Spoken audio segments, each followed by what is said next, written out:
and your friendship. I do also want to thank who worked bingo. Put your hand up if you worked bingo. Thank you, Janice. Do you work, Diane? Oh. But she did a little prayer for you. I saw that. Also, dinner and a movie sign-up sheets out there. Our theme for this dinner and a movie is Hawaii. So I hope you like pineapple. I'll leave it out for you guys. We're going to have a lot of pineapple dishes, pineapple and coconut and jasmine rice. So come down and, we're not live yet, eh, Russ? Come down and get laid. There's enough for everybody. And now, it gives me great... 1 sec. I guess I hit Siri. And now it gives me great pleasure. Sorry, you guys. It's still listening to me. It's writing everything I'm saying.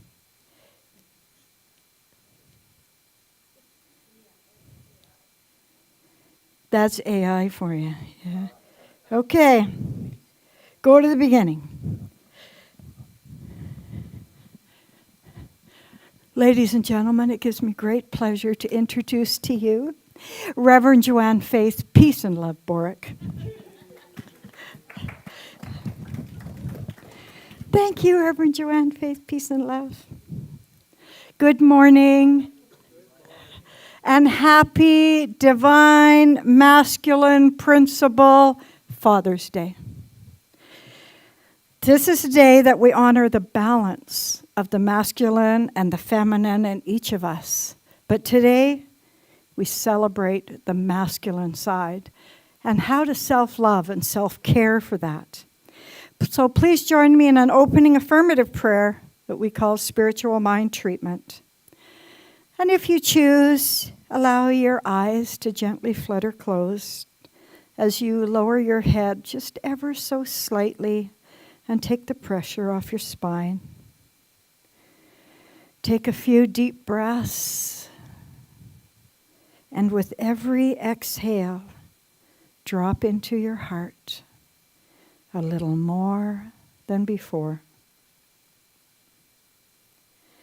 Inhale and exhale, and bring your awareness to your heart center. As you rest there, with great gratitude, I declare and know there is one presence, one power, one creator. I call God. The infinite is everywhere present, and I choose to get intimate with the infinite. I choose to honor and celebrate my source, my power, my being.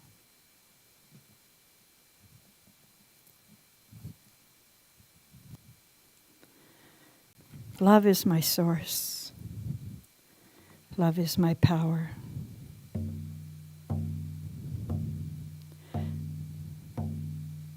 Love is my source.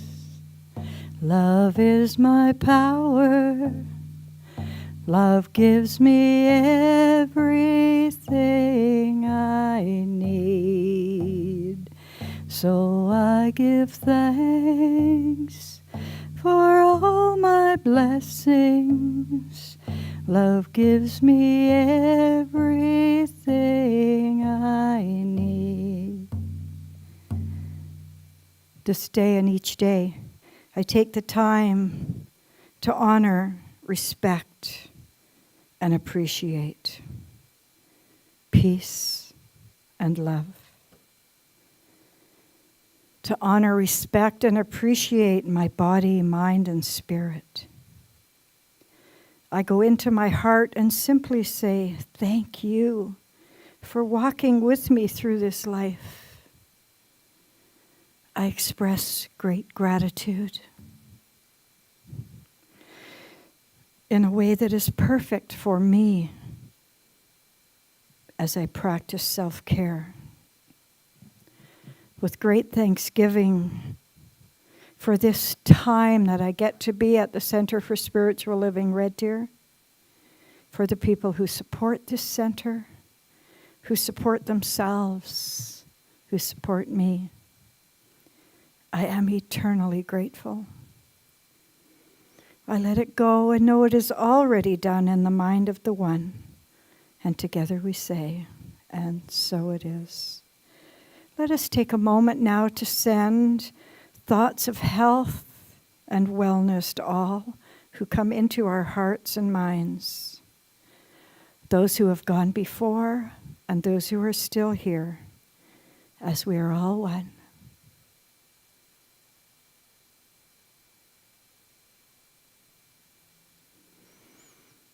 Today I hold my sister Sue and my niece Lisa in my heart.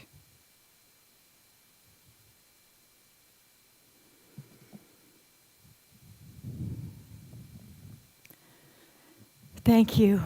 You can come back to the room. And I invite you this morning to join me as we discover the evolution of self-care. You know, evolution itself is a pretty new concept. And what does it mean? And even self-care. How did that evolve? How long have we been talking about self-care? And why was it at some point was thought to be self-indulgent or selfish? Well, I looked up online, as I always do, and thought, evolution, looked to see what it was. And it says that it's the process of changing our inheritable tendencies. Holy crow, I was so excited. Changing our inherited tendencies. Wow, imagine that. We're changing the tendencies or habits inherited from past generations. Habits, not beliefs. It's the first time I've heard that. Because I think my mom was a great thinker, and it's the first time I saw that we inherited habits. So I was right. My mom was a deep thinker. You know, everything evolves. It has to. It's the creative path. Evolution is assured. We're all going to evolve. But what I want an evolution revolution. That's what I want, a revolution of self-care. Today we honor the fathers. And one of the things we do at the Center for Spiritual Living, we take scripture and we see how is that relevant in our life today? How can I use that in this life today? So there was a reading in Luke 12:32-34 that I really like, so I'm going to read it. It says, "Do not fear, little flock, for it is your Father's good pleasure to give you the kingdom." I often think of that when my grandkids are graduating. It is the Father's good pleasure to give you the kingdom. And it goes on to say, sell what you have and give alms. Provide yourself money bags which do not grow old, a treasure in the heavens that does not fail, where no thief approaches or moth destroys. I want that money bag. You know, for most of us, especially the males, there's so much expected of them. Back to the fairy tales, how they were the saviors. They were expected to save the day, bring home the bacon, and big boys don't cry. Well, not anymore. We all share in our abilities. We can all save the day. We can all bring home the bacon. And if nobody's given you permission yet today, it's okay to cry. So please accept this is your invitation. This is totally like a big singing kind of talk today. Because I want to sing you one verse of a song called Real Men Cry.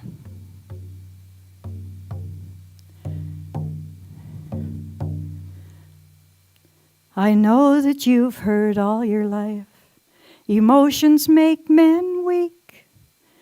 You must be bold, you must be brave, and tears are for the meek.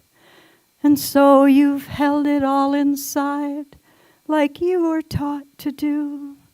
But your soul feels like it's dying. It's time to tell the truth. that real men cry, real men feel, real men are not made of steel, real men hurt. In spite of what you've heard, believe me, it's no lie. Real men cry. And that's not the whole song. Thank you, Dustin. But it really lets you know, it gives you that message that sometimes self-care means releasing too. And now, I want to read you a poem by Khalil Gibran. There's some in the collection baskets when they come around. You don't have to put something in to take something out. So I want you to take it out. And it speaks about the different generations of parenting. I love Khalil Gibran. Wendy's like, yeah, she turned me on to really reading it. It says, your parents are not your parents. They are the channels through which life created itself. You came through them, but not from them. And though they may still be with you, you do not belong to them. You may receive their love, but not their thoughts, for their thoughts are from their time. New thoughts must be generated within you now for this time and this place. For life does not go backwards or become trapped in yesterday. You are the product of generation upon generation of humankind longing to give their children a better life than they had. You have done nothing by yourself, even if it seems so. For prayers and petitions of millions of mothers crying out to the infinite to bless and protect their children have been heaped upon you. And the pride and faith of millions of fathers in their offspring continues to inspire you at a deep cellular level. Don't let their prayers and faith be in vain. Receive with humble acceptance the blessing of the ancients, and then be sure to pass it on. I thought that was beautiful. So I did all that, and then I thought, okay, maybe I'm done. Oh, no, then I remembered I'm supposed to talk about self-care and where it came from. Do you know the first recorded incidents of self-care being put in a publication was a medical journal dating back to the 1940s, which doesn't seem all that long ago to some of us, but really it was over 80 years ago. And it was in context to institutionalized persons. Self-care meant just that, taking care of yourself. It was teaching yourself to eat, to brush your teeth, to get dressed. That was self-care. And it was linked to self-worth. So that was the first indication to me that this self-care was never going to be a fad because it was linked to self-worth. There is no self-care without self-worth. And there is no self-care without the mind. We talk a lot about the power of your mind. The way you perceive yourself stems from the mind. But the mind can be tamed and trained to let unsupportive thoughts just flow right on by. Once you let those thoughts go, those thoughts of, oh, I'm not good enough, or I don't deserve that, and replace it with, of course, I'm from a divine creator. Of course I'm worthy. Of course I deserve that. Of course I'm good enough.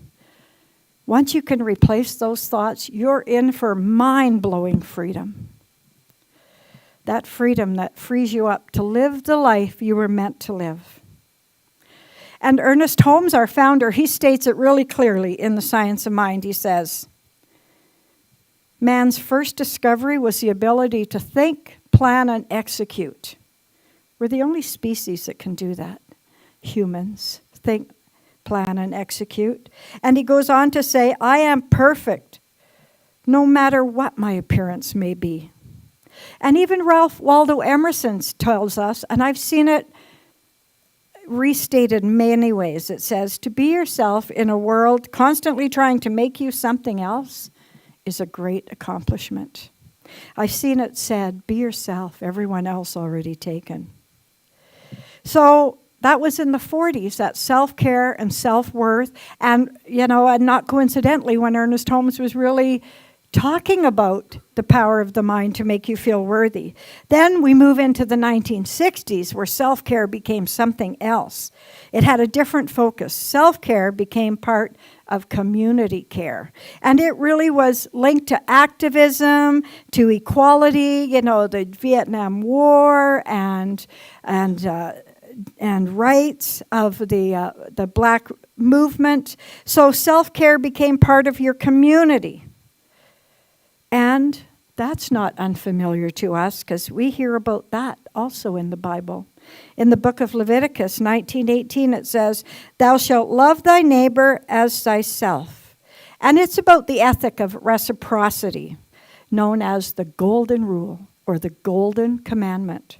Do you know it's not even one of the 10 commandments, love your neighbor as yourself? But it should be. And this statement has two messages. The first one is you have to love yourself before you can love another. And it implies that we want us to be a part of a community. Love thy neighbor. So reflect on that for a moment. First, it's telling you to love yourself first. It should be love yourself first, then love your neighbor, but it's implied. So reflect on that just for a moment. Are there things in your life right now that you can link with a community activist, that you can link with a community of people, that you can link with a community to help them? I did this exercise and I decided I want to drum more as a community. So I brought my drum today, and I really thought I was going to tell you I was going to have a drumming on the solstice, but I see the center's rented out that night. So I'm going to drum here on Tuesday night at 7 o'clock. We're going to have a new solstice, June 20th at 7 p.m. And if you feel like joining me, please do.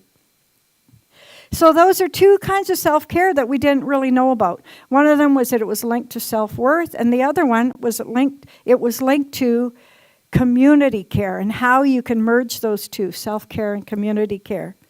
And then we fast forward. Here we are, 2023, with a deeper, more spiritual meaning to self-care. The revolution is here. We've integrated the 40s self-care of mental wellness. We've integrated the 60s self-care of spiritual wellness. And now we focus on our physical self. And at no other time in life has there been so many options to help yourself physically. There's meditation, there is yoga, breathing, Tai Chi, Reiki, on and on and on. The bottom line is that we are worthy. We are here to serve, not save. And we have a wealth of tools at our fingertips to practice self-care. Well, you might think, I don't have time, I have too many commitments, too much responsibility. And for some of us, those commitments and responsibility have already become part of community self-care because we feel so much love when we're doing things that we have labeled as a responsibility or a commitment. We love it and we get love back. So that's good. But for others, that takes away from their self-care. All their commitments and responsibilities are not part of their self-care, and they find they don't have time for it. And so now I'm going to ask you to think again. Lou talked about what are your goals, what are your values.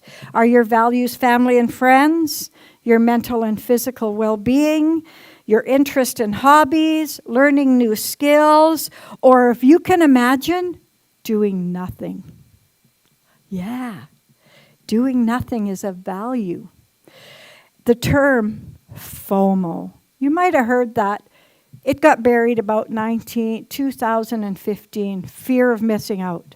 And it got replaced with this new word, JOMO, the joy of missing out. Isn't that great? My friend Cynthia Seabury posted an image yesterday as I was writing this of a frog laying on a lily pad, and on the top it said JOMO, noun. Feeling content with staying in and disconnecting as a form of self-care. Wow. But I have to advise you, too much JOMO is not good for your mojo. Can you imagine, as I was writing that, that really opened my eyes to all the things when I was talking about my responsibilities and my commitments. I was thinking, oh, I have to do all these things. And wouldn't it be nice if we just changed the way we perceive that? For me, it was a moment that I just told myself to see the privilege in what I was doing. And the energy just shifted. And the definition of privilege in this instance is an advantage, a right, a benefit. Seen in this particular context, the word privilege refers to a sense of entitlement to live the life you're meant to live, rather than the one you have to live. And so if that interests you, switching those words around, for the next couple of weeks, you can join me. Take the word responsible or responsibility out of your vocabulary. You'll be surprised how many times you say that. And replace it with, I have the privilege to babysit. I have the privilege to come to church. Or change it to, I get to. As in, I get to do this. I don't have to, I get to. And it's a privilege. And just notice what happens to your energy when you rephrase that. I think you could even change your to-do list to your to-get-to-do list. Is that good, John? If that make it better when she says, you get to do all these great things. What a privilege. And you might think this sounds pretty simple to do. And it might even wear you down. But I'm just asking you to focus and resist in mentioning it. Don't tell anybody that you're doing it outside of this circle, of course, because I want you to get on the self-care revolution train of you get the privilege to stay here and have something to eat. You get to share your beliefs with others. And there's a few questions I'd like you to think about as you're having lunch or you're staying for discussion. Whether you do it here while you're eating, having a coffee, riding home in the car.